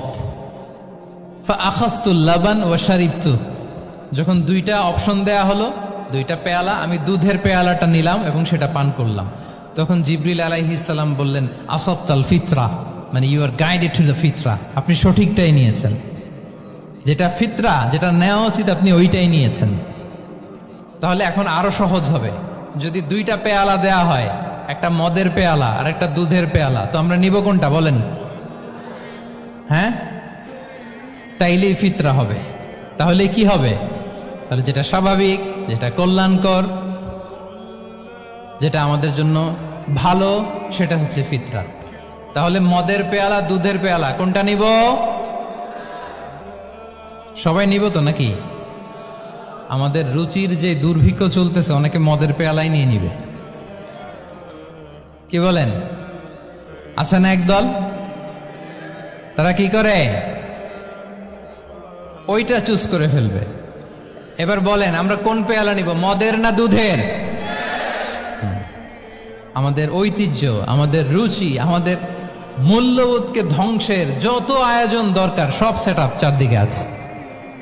আল্লাহর ফিতরাতকে ধ্বংস করে দেওয়ার শয়তানি সব আয়োজন আমাদের চারিদিকে। বাট আপনাকে রাইট থিংটা চুজ করতে হবে। তাহলে রাসূল সাল্লাল্লাহু আলাইহি ওয়াসাল্লামকে দুধ দেয়া হলো, মদ দেয়া হলো, তিনি নিলেন দুধের পেয়ালা। তাহলে এটা হচ্ছে ফিতরাত। এটা কি? ফিতরাত। এভাবে সব কিছু চেঞ্জ করে দেয়া হয়েছে। সব কিছু, আমাদের লাইফস্টাইল চেঞ্জ করে দেয়া হয়েছে, আমাদের ফুড হ্যাবিট চেঞ্জ করে দেয়া হয়েছে, আমাদের খাদ্যাভ্যাসের মধ্যে পরিবর্তন। দেখবেন যে এখন আমরা যা খাই, আগে কিন্তু এটা খাইতাম না। এখন আমরা প্রসেসড ফুড খাই, হ্যাঁ, ফাস্ট ফুড খাই, জেনেটিক্যালি মডিফাইড যে ফুডগুলো আমরা খাই, এরপরে ল্যাব মিট, কত যে ভয়ঙ্কর। আপনারা জেনে থাকবার কথা যে ল্যাবে তৈরি মাংস দেখেছেন নাকি আপনারা? প্রাকৃতিক মাংসের কোনো ছিটে ফোটা নেই, কিন্তু এটা গরুর মাংস হয়ে গেছে, ওইটা মানুষ খাচ্ছে। মানে আমাদের লাইফস্টাইলও করাপ্টেড, আমাদের ফুড হ্যাবিটও করাপ্টেড, আমাদের স্লিপিং সাইকেলটা করাপ্টেড, সব কিছু করাপ্ট করে দেয়া হচ্ছে। এবং এটার প্রভাব পড়েছে আমাদের শিশুদের মধ্যেও। দেখবেন যে শিশুরা সবজি খেতে যায় না। আমার তো 2 মেয়ে আছে, আমি তো দেখি বাসায়, বা অনেকের কমপ্লেনগুলো আমরা শুনি। আমাদের এখনকার বাচ্চাদেরকে ভেজিটেবলস দিলে খায় না, মাছ দিলে খায় না, অর্গানিক ভালো ভালো খাবার দিলে শাকসবজি খায় না। কি খাবে জানেন? সসেস খায়, সসেস, হটডগ খায়। হ্যাঁ, ওই যে আপনি অর্ডার দিয়ে বার্গার এনে দিবেন, পিৎজা এনে দিবেন, ওইটা খাবে। তারপর ইনস্ট্যান্ট নুডলস খাবে, স্যুপ খাবে, ফ্রোজেন যত মিল আছে এগুলা খাবে, টিনজাত খাবার যেগুলো দীর্ঘদিন সংরক্ষণ করে রাখা হয়। তো বলেন, আজ থেকে 30 বছর আগে আমাদের বড়রা কিংবা আমাদের শিশুরা, আমরা কেউ কি এই খাবার খেয়েছি বলেন তো? আওয়াজ করেন, খেয়েছি কেউ? They changed the entire system. কেন আমরা ইসলামিক লাইফস্টাইল নিয়ে কথা বলছি এখন? কারণ আমাদের পুরো সিস্টেমটাই, আমাদের পুরো ফিতরাতটাই ওরা চেঞ্জ করে দিয়েছে। তারপর ডিভাইস ছাড়া বাচ্চারা খেতে চায় না, কার্টুন দেখে দেখে খাওয়াতে হয় ওদের। কি বলেন? আচ্ছা বলেন তো, আজ থেকে 30 বছর পেছনে ব্যাক টু দ্য হিস্ট্রিতে যদি আমরা যাই, 70-এর দশকে, 80-র দশকে বাংলাদেশের কোন একটা গ্রামের কথা, একটা পল্লীর কথা আপনি একটু চিন্তা করেন তো। রাত 8টার দিকে, 9টার দিকে আপনি ওই গ্রামের কাউকে খুঁজে পাবেন? 70-এর দশকে, 80-র দশকে একটা গ্রামের, একটা গ্রামীণ একটা পরিবেশের কথা যদি চিন্তা করেন, রাত 8টায় সবার কি অবস্থা বলেন তো? আপনি তো ঘুম খুঁজে পান না, আপনার তো ইনসমনিয়া। আমাদের এখন ট্যাবলেট খাওয়া লাগে না ঘুমের জন্য? আমাদের তো ইনসমনিয়া হয়ে গেছে এখন। কিন্তু আজ থেকে বেশি দূরে না, 30 বছর আগের একটা গ্রামীণ পরিবেশের রাত 8টার পরিবেশ হচ্ছে সবাই ঘুম। আমরা তারও 2 বা 3 ঘন্টা পরে ডিনার করব, কিন্তু ওনাদের মাগরিবের আগে বা পরে ডিনার করে ফেলছে। এশার নামাজ পড়েই কি 1-2 জন না, পুরো গ্রাম জামাতে ঘুম। পুরো গ্রাম জামাতের সাথে ঘুম। তো যে লোকটা 8টার দিকে ঘুমালো, উঠবে কখন বলেন? রাত 3টার পর ওর ঘুম আসবে? আর হ্যাঁ, ঘুমেরও তো একটা লজ্জা শরমের ব্যাপার আছে। আর কত থাকবে এখানে, কি বলেন? আপনি তো ঘুমাতে যান রাত 2টায়। আর আজ থেকে 30 বছর আগে আমার বাংলাদেশের একটা গ্রামীণ পরিবেশের রাত 8টার দিকে সবাই ঘুম। আমরা এখন যেই টাইমটাতে ঘুমোতে যাই, ওই সময় ওনাদের অর্ধেক ঘুম শেষ। ফজরের নামাজ পড়ে আমাদের বাপ চাচারা কি করতো? হ্যাঁ, একটু ব্যাক টু দ্য হিস্ট্রিতে তাকান না। ফজরের নামাজ পড়ে এক বল পান্তা ভাত খাইতো। আমরা তো এখন এতটুকু খাইলে আমাদের এটা বার্ন করার জন্য দৌড়াইতে হয় 5 কিলো, জিমনেশিয়ামে যাইতে হয়, কত আয়োজন, কত ওয়ার্কআউট করা লাগে। এক বল কাঁচামরিচ দিয়ে, পোড়ামরিচ দিয়ে ভাত খেয়ে চলে যাইতো ফসল খেতে। দুপুরে আবার এক বল, খাইতে বসলেই এক বল। আমরা সারা মাসে খেতে পারি না এক বল। আচ্ছা, কি খেত? খাওয়ার আইটেমটা দেখেন তো। কোনো ফরমালিন আছে? কথা বলেন। কোনো মেডিসিন ছিল না, একেবারে ফ্রেশ, হ্যাঁ, পিওর অর্গানিক। নিজেদের মাঠ থেকে আনা যে ধান, ঢেকি ছাটার ধান দিয়ে ভাত খেত। বাড়ির পুকুরের মাছ, কোনো ফরমালিন নাই। নিজের চাষ করা সবজি খেত, গোয়ালের দুধ খেত। আমরা অনেকে মনে করি যে আমাদের এই যে সায়েন্স অ্যান্ড টেকনোলজিক্যাল অ্যাডভান্সমেন্টের যুগে আমরা বোধহয় খুব সুখে আছি। আমাদের দাদা পরদাদারা বোধহয় এত সুখ করে যায় নাই। ওনারা যে সুখ করে গেছে তা আমরা চোখেও দেখিনি। আমার দাদা পরদাদারা যে সুখে লাইফ লিড করেছে তার অর্ধেকও আমরা করতে পারি না। তারাই আসলে শান্তির, সুখের, আনন্দের সময়টা তারা কাটিয়েছে। তাহলে সম্মানিত সুধী মণ্ডলী, পুরো আমি আপনাদেরকে বোঝানোর চেষ্টা করছি যে ইসলামিক লাইফস্টাইল নিয়ে why we should talk about Islamic lifestyle. কারণ পুরো সিস্টেমটাকে তারা কলাপস করেছে, করাপ্ট করেছে। The food habit, the lifestyle, the sleeping style, সব চেঞ্জ করেছে। তো এই জন্য আল্লাহর দেয়া ফিতরাতকে যেন আমরা প্রিজার্ভ করি, আমরা সচেতন হই। এখনই যদি সচেতন না হই, ডিজাস্টার আমাদের জন্য অপেক্ষা করছে। Just wait and see. তাহলে ইসলামিক লাইফস্টাইল হচ্ছে একটা ফিতরা বেসড লাইফস্টাইল। এই ফিতরাকে আমাদেরকে প্রিজার্ভ করতে হবে। তাহলে 3টা পয়েন্ট বলে ফেলছি অলরেডি, যদি আপনাদের মনে থাকে। প্রথমে কি বলেছিলাম? হালাল, হালাল দিয়ে জীবন সাজাবো। 2 নম্বরে প্রোডাক্টিভিটির জন্য কি করব? রাতে দেরি করে ঘুমাবো। তাহলে আগে আগে ঘুমাবো, ফলে আগে আগে ঘুম থেকে জেগে কাজ শুরু করবো। 3 নম্বরে ফিতরা, মানে আল্লাহর দেয়া প্রাকৃতিক যে নিয়ম, মানে আলোর সাথে সাথে আমার জীবন শুরু, আলো নাই আমিও ঘুমায় পড়বো। কি বলেন? আপনি উন্নত দেশে তো তাই হয়। জাপানে আমি কয়েকবার গিয়েছি, আগে আগে ঘুমায় পড়ে। ইভেন আমেরিকাতে আমি কয়েকবার গিয়েছি, অনেক অনেক শহরে 8টার পরে সুপার শপ বন্ধ, 8টার পরে ঘুম এরা। আমরা হাঁটছি কোন দিকে? আমরা একটু নিজেদেরকে প্রশ্ন করি। তাহলে 3 নাম্বার হচ্ছে ফিতরা বেসড যে লাইফস্টাইল, এটার দিকে আমাদেরকে ফিরে আসতে হবে। 4 নাম্বার হচ্ছে মডেস্টি, শালীনতা। One of the core values of Islamic lifestyle. এই শালীনতা আমরা হারাতে বসেছি। মডেস্টি বললে অনেকে শুধু কাপড় চোপড় নিয়ে চিন্তা করে, যে ছোট কাপড়, বড় কাপড়। Modesty is not about only clothing, but also your behavior, your dealing, your overall character. শুধু আপনি মডেস্টি, শালীনতা বললে কাপড় চোপড় নিয়ে চিন্তা করবেন না।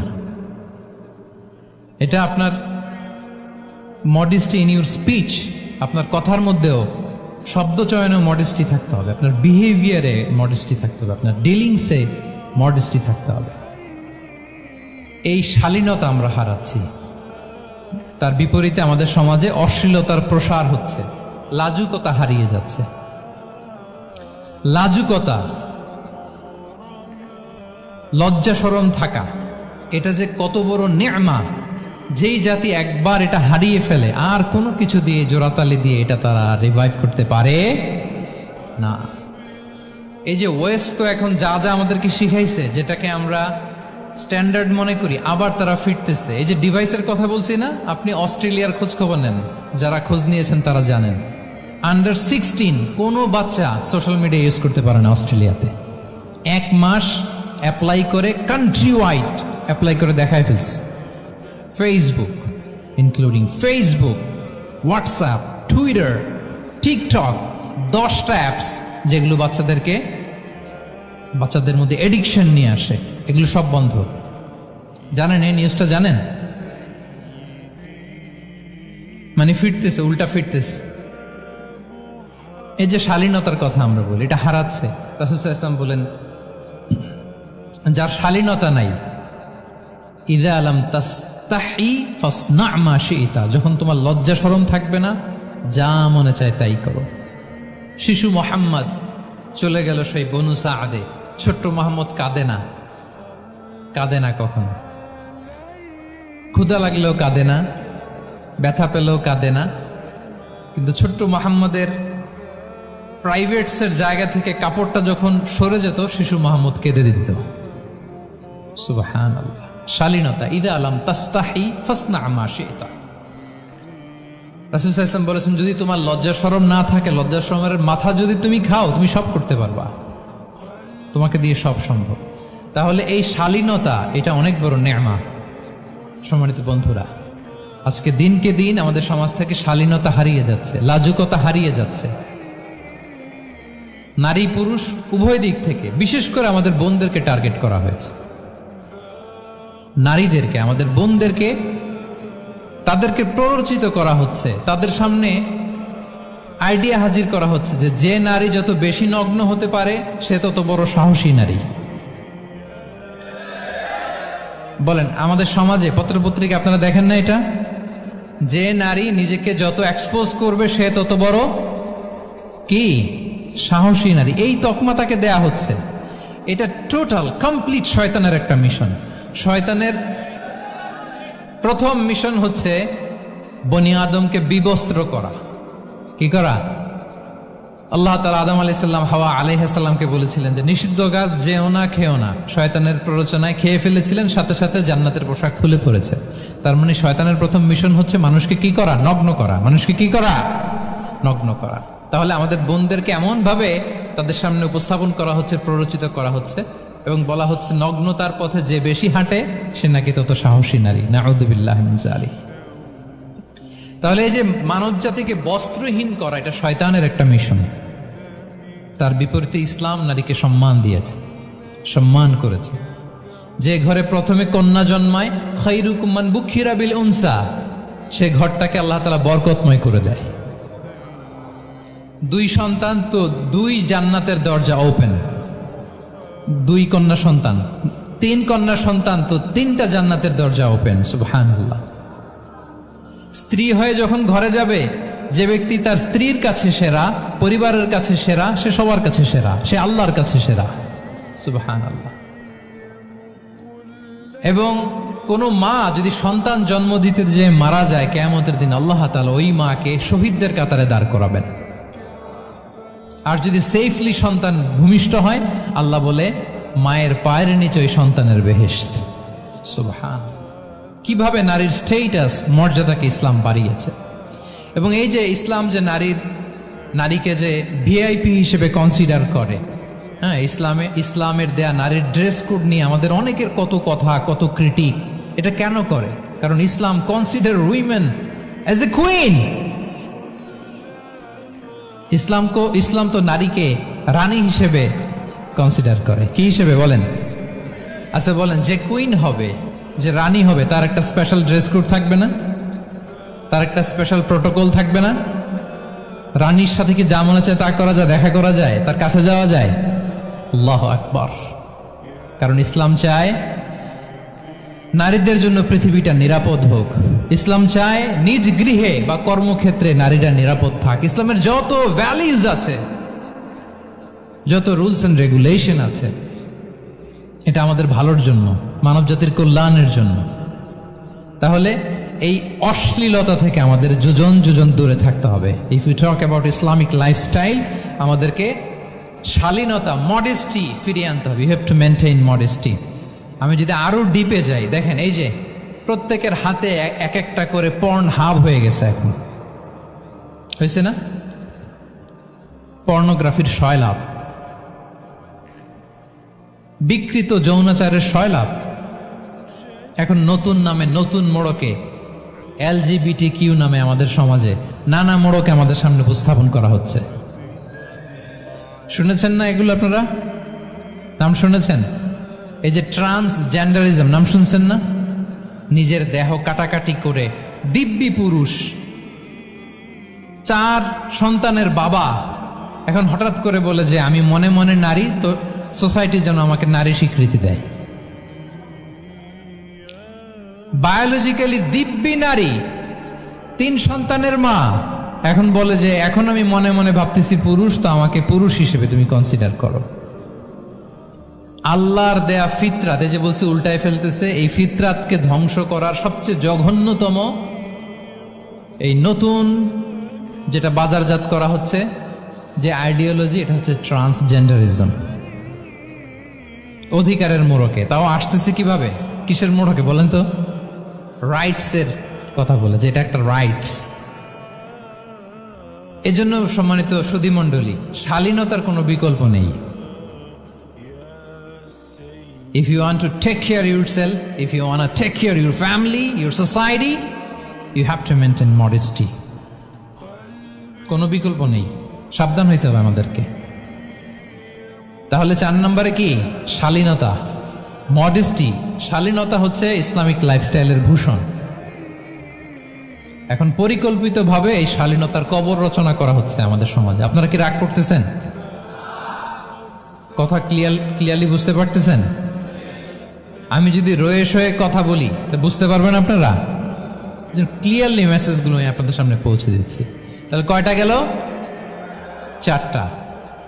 হালাল, প্রোডাক্টিভিটি, প্রিজার্ভিং ফিতরা, এন্ড ফাইনালি মডেস্টি। 4টা কাবার। 5 নম্বরে হচ্ছে ইসলামিক লাইফস্টাইল যদি আমরা মেনটেন করি, we must have to be optimistic, hopeful, আশাবাদী হইতে হবে। মুমিনের ডিকশনারিতে হতাশা নেই, আমরা হতাশ হই না, আমরা নিরাশ হই না, আমরা ভরসা রাখি এক মহান সত্তার উপর। আওয়াজ করে বলুন, তিনি কে? শয়তানের মিশন হচ্ছে আমাদেরকে হতাশ বানানো। আমি স্টেজে ওঠার আগে সম্মানিত স্যার বলতেছিলেন যে আপনি একটু আশাবাদী করবেন আমাদের নারী শিক্ষার্থীদের ব্যাপারে, আমাদের ছেলে শিক্ষার্থীদের ব্যাপারে। কয়েকটা ইস্যু স্যার বললেন যে কিছু ফ্রাস্ট্রেশন তাদের মধ্যে কাজ করে। আজকে আপনাদের ডিকশনারি থেকে ফ্রাস্ট্রেশনকে একেবারে অমিট করে দিয়ে যাব।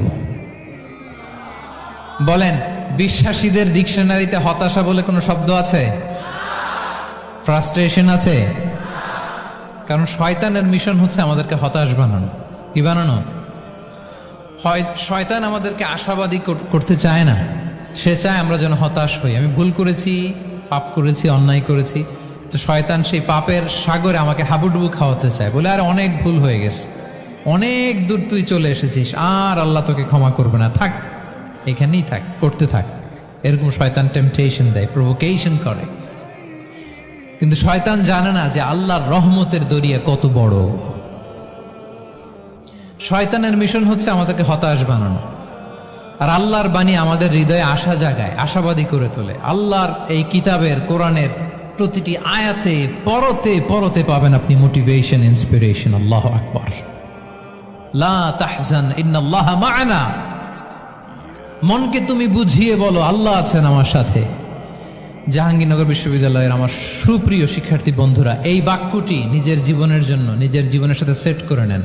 মনকে তুমি বুঝিয়ে বলো আল্লাহ আছেন আমার সাথে। বিপদে আপদে, আমাদের লাইফে আপস এন্ড ডাউনস থাকে, সব মুহূর্তে আমরা এই কথাটা খেয়াল করব যে কেউ যদি আমাকে হেল্প করার জন্য নাও থাকে, এক মহান সত্তা আছে, তিনি কে?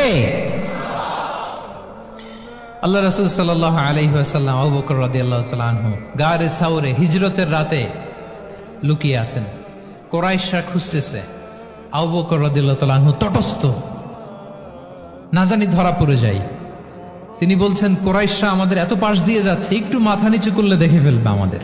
রাসূল সাল্লাল্লাহু আলাইহি ওয়াসাল্লাম বললেন যে ভয় পেও না আবু বকর, তুমি কি ভেবেছো আমরা এখানে গুহাতে দুইজন? না না, এই গুহায় আমরা দুজন নই, আমাদের সাথে একজন মহান সত্তা আছে, তিনি কে?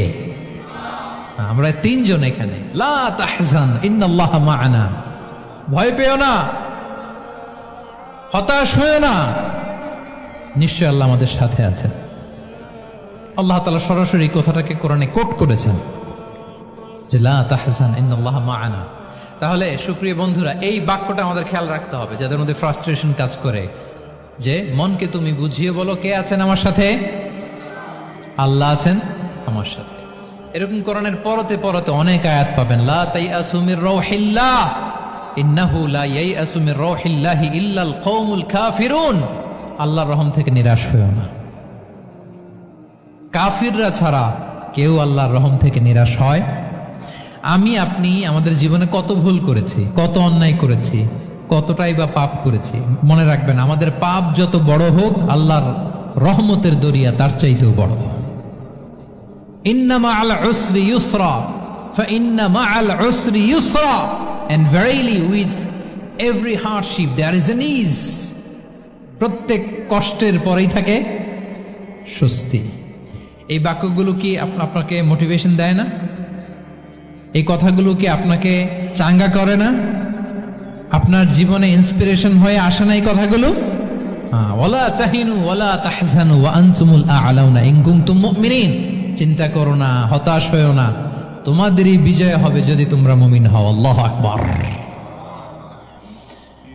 তাহলে আপস এন্ড ডাউনস থাকবে, এবং মুমিন জীবনে তো হতাশা থাকবেই না। কারণ আমার জীবনে যদি কোনো কষ্টের ঘটনা ঘটে,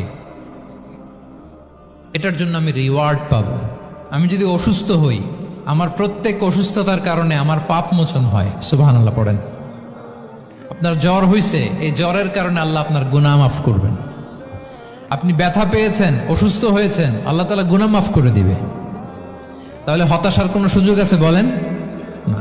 মুমিন জীবনে হতাশার কোনো সুযোগ নেই। রাসূল সাল্লাল্লাহু আলাইহি ওয়াসাল্লাম বলেন, মা ইউসিবুল মুসলিমা মিন নাসাব ওয়ালা ওয়াসাব ওয়ালা হাম্মিন ওয়ালা হুজনিন ওয়ালা আযান ওয়ালা গাম্মিন হাত্তা শাওকাতি ইউশাকুহা ইল্লা কাফারাল্লাহু বিহা মিন খাতায়া। মুমিন জীবনে যত ব্যথা, কষ্ট, দুঃখ, এমনকি ফল পাড়তে যে গাছের কাটার খোঁচা যদি খান, রাসূল সাল্লাল্লাহু আলাইহি ওয়াসাল্লাম বলেন ওই খোঁচার ব্যথার কারণে আল্লাহ তোমার গুনাহ মাফ করে দেয়। কেউ অসুস্থ হয়ে রাসূল সাল্লাল্লাহু আলাইহি ওয়াসাল্লামের কাছে আসলে রাসূল সাল্লাল্লাহু আলাইহি ওয়াসাল্লাম কি বলতেন জানেন? কেউ জানেন? লা বাস আলাইক তুহুরুন ইনশাআল্লাহ। তিনি বলতেন, আরে don't worry about it, it will cleanse up your scenes. ভয় পেও না, আরে এই অসুস্থতা, এটার কারণে আল্লাহ তোমার গুনাহ মাফ করে দিবে। সুবহানাল্লাহ। তাহলে অসুস্থ ব্যক্তি আর উজ্জীবিত হতো না? রাসূল সাল্লাল্লাহু আলাইহি ওয়াসাল্লাম অসুস্থ ব্যক্তিকে দেখলেই মাথায় হাত বুলিয়ে দিতেন, দোয়া করতেন, আল্লাহুম্মা রাব্বান নাস আযহিবিল বাস ইশফি আনতা শাফি, দোয়া করে দিতেন। আর বলতেন, আরে ভয় পেও না, এই অসুস্থতা তোমার গুনাহ মাফ করে দিচ্ছে। তাহলে অসুস্থতার মধ্যেও তারা উজ্জীবিত হতো। আমরা মানুষকে আশাবাদী করব, ভয় দেখাবো না। অসুস্থ মানুষকে ভিজিট করতে গেলে আপনারা কি করেন? ভয় দেখান নাকি? না, আশাবাদী করবেন, বলবেন যে আরে কি অসুস্থতা, আপনার দেখে দেখে অনেক সুস্থ লাগতেছে, বলতে পারবেন না?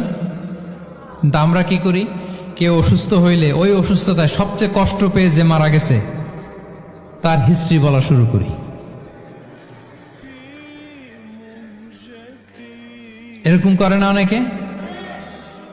ধরেন যে একজন ক্যান্সারের পেশেন্টকে দেখতে গেছেন, এইবার যে আপনার কোন খালা ক্যান্সারে কিভাবে ধুকে ধুকে মরছিল, ওই হিস্ট্রি আপনি বয়ান দিতে শুরু করছেন। বেচারা বাঁচবে? যা একটু সুস্থ ছিল ওইটাও তো অসুস্থ বানাই দিচ্ছেন। কি বলেন? তাহলে ইসলাম আমাদেরকে আশাবাদী করে। প্রিয় ভাই এবং বোনেরা, কি করে? আশাবাদী করে। আমরা যদি আমাদের কোনো প্রিয়জনকে হারাই, আমরা আশাবাদী হয়েই হারাই, কারণ তাকে আমি চিরকালের জন্য হারাচ্ছি না। আপনি আপনার আব্বাকে হারাচ্ছেন তো কি হয়েছে? বাপ হারায় তো কাটবে নাস্তিক, কি বলেন? নাস্তিকদের তো মরার পরে নাকি আর কিছু নাই। হ্যাঁ, দেখবেন আপনাদের সামনে সামনে অনেক কিছু বলে যে কিছু নাই, যা দেখি না বিশ্বাস করি না। একা একা যখন মৃত্যুর পরে কি হবে চিন্তা করে ওর দম বন্ধ হয়ে আসে। ইসলাম মানুষকে আশাবাদী করে। দেখেন আমরা কত দূর দেখি, কত দূর ভাবি। আমার দাদা মারা গেছে, এটা আমার কোনো টেনশনেরই কারণ না, কারণ আমি সবসময় ভাবি আমার দাদাকে আমি ওপারে যেয়ে পাবো, আমার আব্বাকে আমি হারিয়েছি তো ওপারে পাবো, আমার বন্ধুকে আমি হারিয়েছি, কাছের বন্ধুটা যে আমার জন্য খুব ইন্সপিরেশন ছিল। সাময়িক বিচ্ছেদ এটা আমাদের জন্য, কারণ আমরা ওই জগতে বিশ্বাস করি। আল্লাহু আকবার। তাহলে হতাশা আমাদের ডিকশনারিতে আজকে থেকে রাখা যাবে। ইসলামিক লাইফস্টাইল যদি মেনটেন করতে চান, you have to be optimistic. Clear কথাটা? আচ্ছা, এরপরে গ্রেটফুলনেস, 6 নাম্বার। গ্রেটফুলনেস, আপনাকে কৃতজ্ঞ হইতে হবে, শুকরগুজার হইতে হবে। আমরা অনেকে কমপ্লেইন করি খুব বেশি, না এটা ভুল। সম্মানিত সুধী মণ্ডলী, be grateful with what you have. যা আছে এটা নিয়ে শুকরগুজার হন, আপনার জীবনটাকে আল্লাহ সুন্দর করবে। তাহলে কমপ্লেইন করব না, আমরা শুকরগুজার হব। রাসূল সাল্লাল্লাহু আলাইহি ওয়াসাল্লাম বলেছেন, তোমার চেয়ে যে খারাপ অবস্থানে আছে তার দিকে তাকাও, যে ভালো আছে তার দিকে তাকিও না। হ্যাঁ, যে ভালো আছে তার মতো আপনি হওয়ার চেষ্টা করবেন। আপনার গোল থাকবে। I am not talking about the goals and plans. Your plan and goal should be bigger and bigger. But আপনি ও খুব ধনী, ও খুব ভালো আছে, এটা দেখে কষ্ট পাবেন না। কারণ আপনি খেয়াল করেন যে আপনার যে অনেক খারাপ অবস্থানে আছে অনেকে, ওর দিকে তাকালে দেখবেন যে আপনার আর খারাপ লাগতেছে না। শেখ সাদি রাহিমাহুল্লাহ, বিখ্যাত কবি, নাম শুনেছেন না? ওনার একবার পায়ে দেওয়ার মতো জুতা ছিল না। কি ছিল না? সবাই বলুন, কি ছিল না? জুতা। তো উনি একবার রাস্তা দিয়ে হাঁটতেছেন, হঠাৎ দেখেন এক লোকের 2টা পাই নাই। কি নাই? শুকরগুজার হলেন, চিৎকার করে বললেন আলহামদুলিল্লাহ, যে আল্লাহ অনেক ভালো আছি, আমার জুতা নাই এজন্য মন খারাপ, ওর তো পাই নাই। এজন্য বেঁচে যে আছি এজন্যই আলহামদুলিল্লাহ। লা ইন শাকারতুম লা আযীদান্নাকুম ওয়া লা ইন কাফারতুম ইন্না আযাবি লাশাদীদ। আল্লাহ বলেন, যদি শুকরিয়া করো, শুকরগুজার হও, আমি আল্লাহ নেয়ামত বাড়িয়ে দেব। যদি নাশুকরি করো, জেনে রাখো আমার শাস্তি কঠিন। তাহলে বেঁচে যে আছি এজন্যই কি পড়া উচিত? জাহাঙ্গীরনগর বিশ্ববিদ্যালয় আওয়াজ করেন, বেঁচে যে আছি এজন্য কি পড়বো? আপনি যে অবস্থানে থেকে খুশি না, ভাল লাগে না আপনার, যে হায় রে আমি তো লুজার, আমার কিচ্ছু নাই, আপনার এই অবস্থানে পৌঁছাটা অনেকের জন্য স্বপ্ন। মানে যেটা পেয়ে আপনি হ্যাপি না, অতটুক হইতে পারাটা অনেকের কি স্বপ্ন। আপনাকে যদি জিজ্ঞেস করি, ভাই কি চান, কি লাগবে বলেন, কি চান? তা আপনি বলবেন যে শেখ আমি ধনী হইতে চাই, আমার একটা ব্রাইট ক্যারিয়ার চাই, আমি টাকা চাই, আমি খ্যাতি চাই, আমি ক্ষমতা চাই, এটা আছে। কত যে চাওয়ার ফিরিস্তি আমাদের। আপনি একটু একটা ক্যান্সার হসপিটালে জানতো, ক্যান্সারের 3rd স্টেজে চলে আসছে, ধুকে ধুকে লাস্ট স্টেজে চলে আসছে। আপনার তো অনেক কিছু চাই, আপনি ওকে একটু জিজ্ঞেস করেন যে ভাই আপনি কি চান? ও টাকা চায় না? ক্যান্সারের রোগী টাকা চাবে, খ্যাতি চাবে, ব্রাইট ক্যারিয়ার চায়। সে কি চায় বলেন তো একটু? সে একটু বাঁচতে চায়। যে ভাই তুমি কি চাই? বলবে আমি কিছু চাই না, একটু বাঁচতে চাই। বার্ন ইউনিটে যদি কখনো যাওয়ার সুযোগ হয়, দেখবেন যে চিৎকার করে তারা, এত কষ্ট, এই দহনের কারণে এত কষ্ট, তারা চিৎকার করতে থাকে হসপিটালকে কাঁপিয়ে। আপনি ওকে একটু জিজ্ঞেস করবেন, ভাই কি চাও? বলেন তোর চাওয়াটা কি? ও শুধু বাঁচতে চায়। কিন্তু ওই বেঁচে থাকা নিয়ে তো আমাদের কোনো ফিলিংসই নাই। আমরা যে বেঁচে আছি এটা যে শুকরগুজার হওয়ার অনেক বড় একটা কারণ, আমরা এরকম করে ভাবিই না। এজন্য সুপ্রিয় সুধী মণ্ডলী, আমরা যে বেঁচে আছি এজন্য আলহামদুলিল্লাহ। শুধু বেঁচে থাকার কারণে আমরা কি পড়ব? তাহলে গ্রেটফুলনেস। আপনি যদি ইসলামিক লাইফস্টাইলে নিজেকে অভ্যস্ত করতে চান, আপনার যেমনি অপটিমিস্টিক হইতে হবে, এট দ্য সেম টাইম আপনাকে কি হইতে হবে? গ্রেটফুল হইতে হবে। 7 নম্বরে তাওয়াক্কুল, put you trust on Allah because only He can help you, only He can protect you. And when you put you trust on Allah, you are in a divine shield. আপনি যখন আল্লাহর উপর নিজেকে ন্যস্ত করেন, আপনি একটা ডিভাইন, একটা প্রোটেকশনের ভেতরে থাকেন। বিশ্বাসীরা কি করে? আল্লাহর উপর ভরসা করে। কি করে? কার উপর? তদবিরের উপর, লবিং এর উপর, মামা চাচা? তাহলে আল্লাহর উপর ভরসা হবে। কার উপর? ফাইদা আযামতা ফাতাওয়াক্কাল আলাল্লাহ, আল্লাহর উপর ভরসা করব। এমনকি ঘর থেকে বের হওয়ার সময় রাসূল সাল্লাল্লাহু আলাইহি ওয়াসাল্লাম আমাদেরকে বলেছেন আল্লাহর উপর তাওয়াক্কুল করো। আমরা কি দোয়া পড়ি বলেন তো ঘর থেকে বের হয়ে? বিসমিল্লাহি তাওয়াক্কালতু আলাল্লাহ। এই তাওয়াক্কুল নিয়ে আমাদের অনেক মিসকনসেপশন আছে। আমাদের মধ্যে একটা প্রবণতা আছে, অনেকে বলে যে যা হবে হবে, আল্লাহ ভরসা। বলে যে যা হবে হবে, কি ভরসা? কথা বলতে হবে তো আমার সাথে। আপনারা কি বোরিং হচ্ছেন? ওরে আল্লাহ, অনেক রাত হয়ে গেছে, তো শেষ করে দেই তাহলে। আর কয়েক মিনিটের মধ্যে শেষ করবো ইনশাআল্লাহ। তাহলে অনেকের মধ্যে একটা প্রবণতা আছে, তারা বলে যে যা হইছে হইছে, কি ভরসা? যা করে আল্লাহ, আল্লাহ ভরসা। এটা it's not the concept of tawakkul. এটা তাওয়াক্কুল নয়। ইসলামে tawakkul is always at the second step. The first step is you রিফার্ট। প্রথমে আপনি চেষ্টা করবেন, এরপরে আপনি আল্লাহর উপর তাওয়াক্কুল করুন। কিছু না করে যদি বলেন আমি আল্লাহ ভরসা, এটা আল্লাহ ভরসা হয়েছে? এটা আপনার মন গড়া একটা কথা হয়েছে, কিন্তু এটা তাওয়াক্কুল হয়? আমাদের অনেকে অলসতা, অকর্মণ্যতা, অপারগতা, হীনমন্যতা এগুলার তাওয়াক্কুল বানায় ফেলাইছে। হাত গুটায় বসে থাকবে, কাজ করবে না, অলস, আর বলে কি আল্লাহ ভরসা। রিজিকের মালিক আল্লাহ, কিছু করবে না আর বলে আল্লাহ ভরসা। প্রিয় ভাইরা, রাসূল সাল্লাল্লাহু আলাইহি ওয়াসাল্লাম তিনি অলসতা, অকর্মণ্যতা, হীনমন্যতা, কাপুরুষতা, ভীরুতা এগুলো থেকে আল্লাহর কাছে পানাহ চেয়েছেন। নিজের সাধ্যের সবটুকুন তিনি করেছেন, তারপরে আল্লাহ ভরসা করেছেন।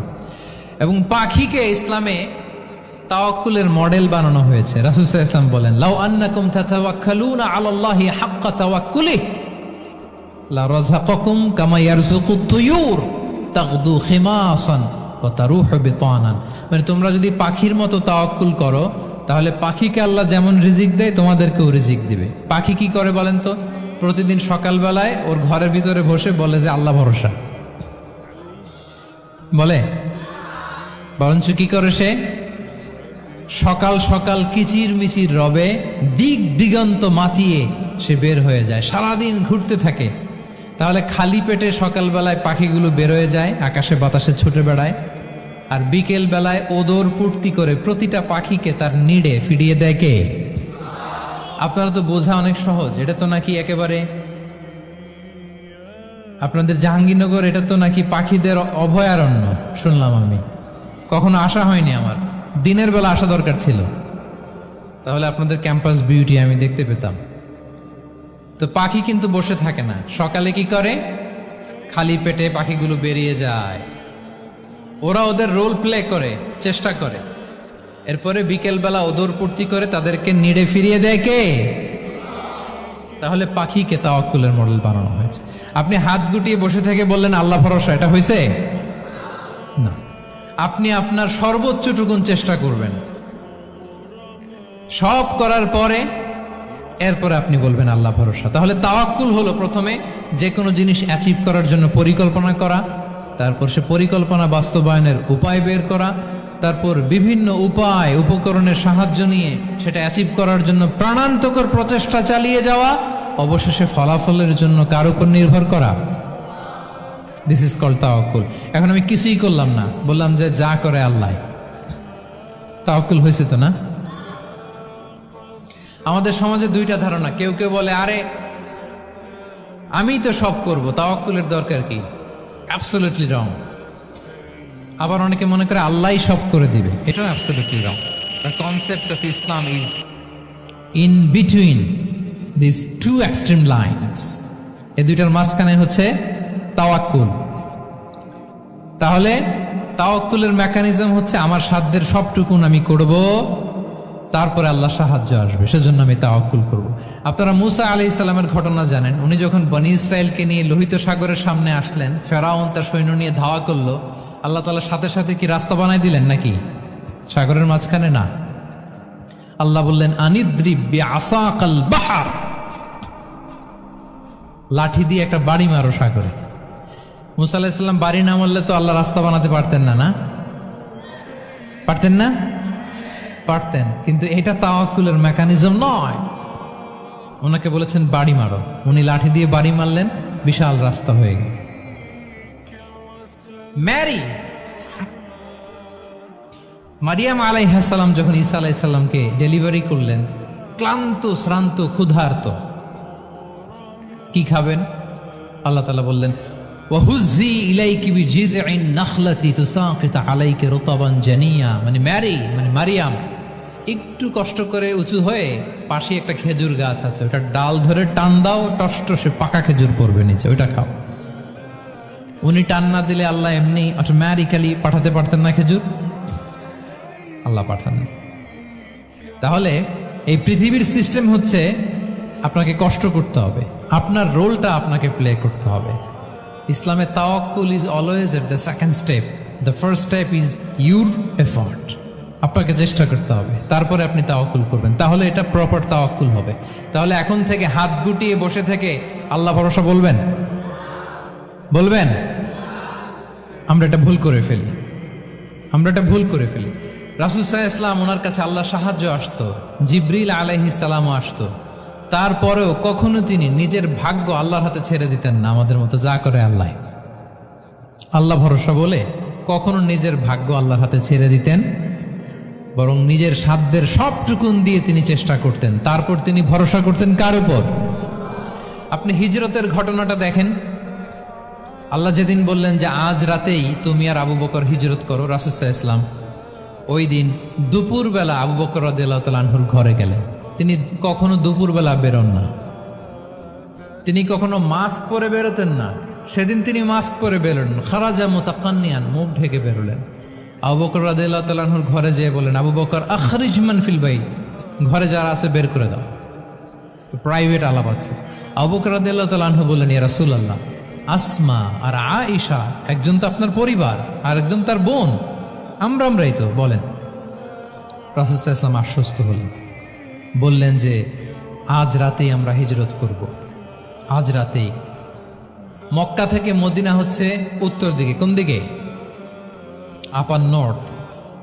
তিনি মক্কা থেকে মদিনায় হিজরত করবেন উত্তরে, কিন্তু তিনি বের হলেন দক্ষিণ দিক দিয়ে, শত্রুর চোখে ধুলি দেওয়ার জন্য। দেখেন, দিনের বেলা বেরোলেন না, রাতে বেরোলেন। দেখেন, একটার পর একটা প্রিকশন। দুপুরে বেরোলেন, চেহারা ঢেকে বেরোলেন, প্রাইভেসি মেনটেন করলেন। ডেস্টিনেশন এদিকে, বের হলেন এই দিক দিয়ে,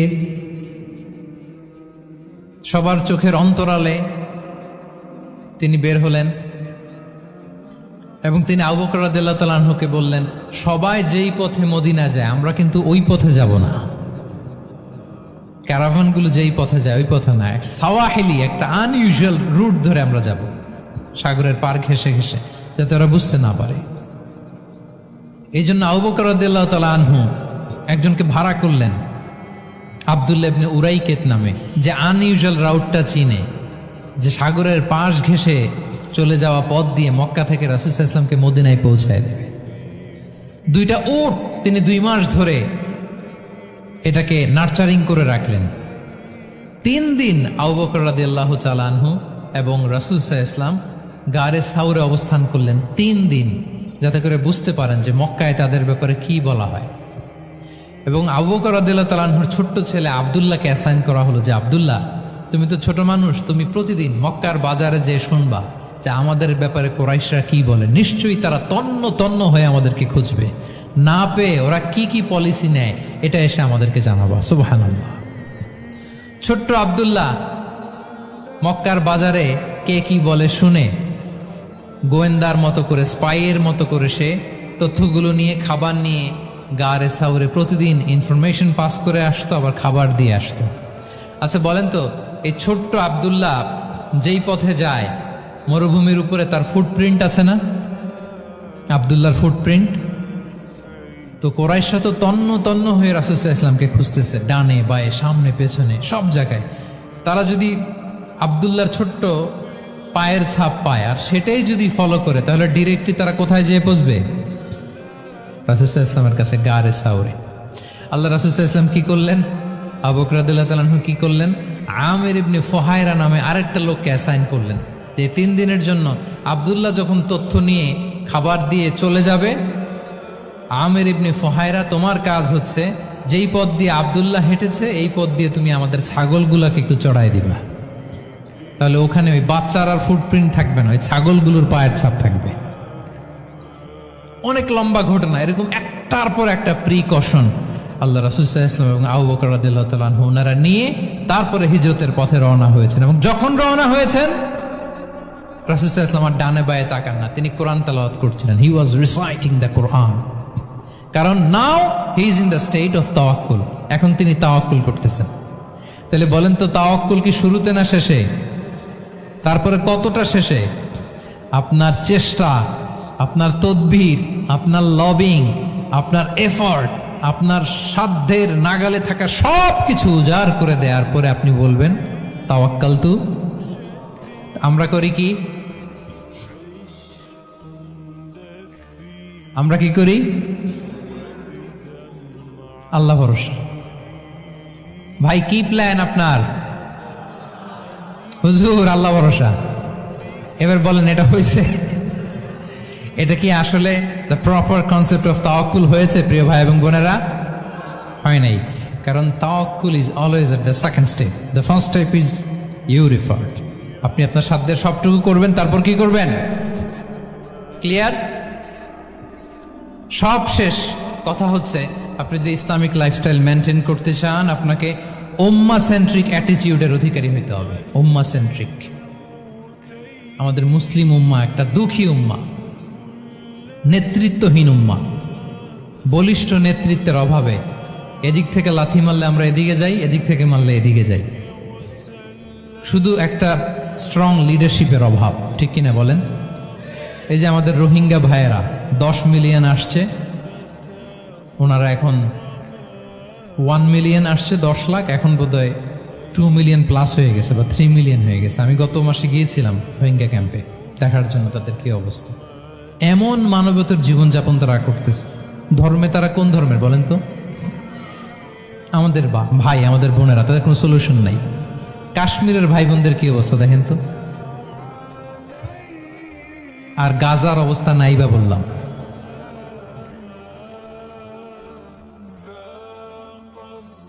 পাখির মতো গুলি করে মারা হয়েছে, মসজিদ ধ্বংস করা হয়েছে, এমনকি খ্রিস্টানদের গির্জা ধ্বংস করা হয়েছে।